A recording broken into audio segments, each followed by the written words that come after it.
Abanse ng 2-0 ang TNT sa semis versus Rain or Shine pero natumba ng isang injury si Jason Castro.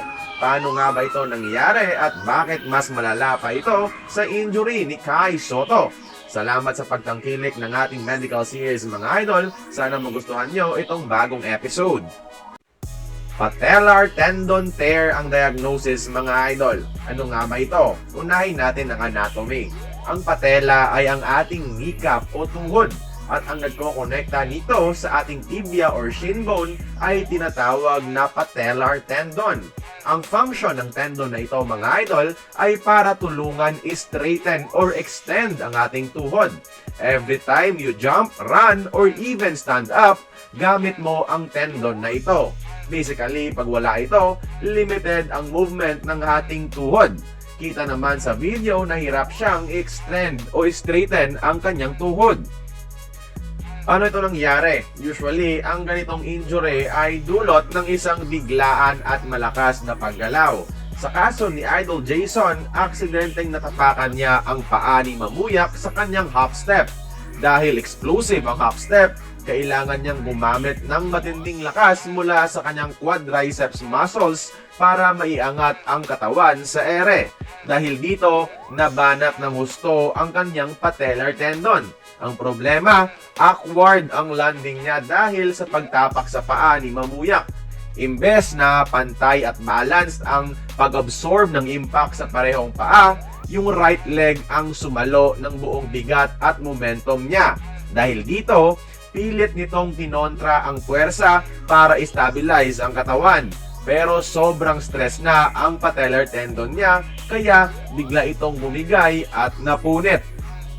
Isang factor din dito bakit bigla na lang bumigay yung tendon is yung wear and tear.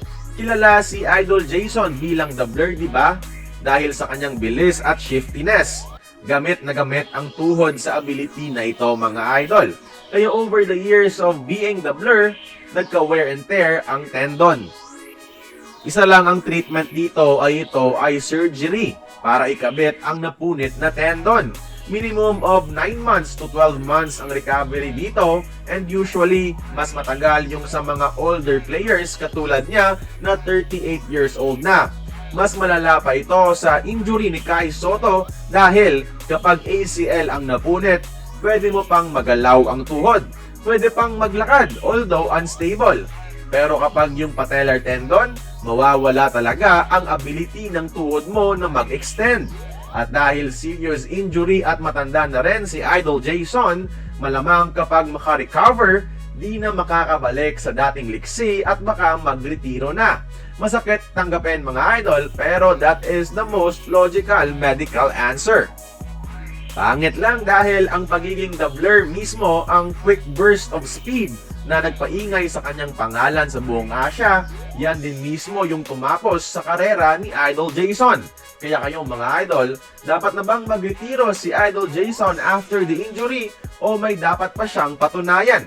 Sana na-explain ko to ng maayos. Second year medicine student pa lang po ako, di ako perfect pero I'm trying my best to explain this sa inyo. Comments or corrections are welcome sa ating comments section kaya join the conversation mga idol.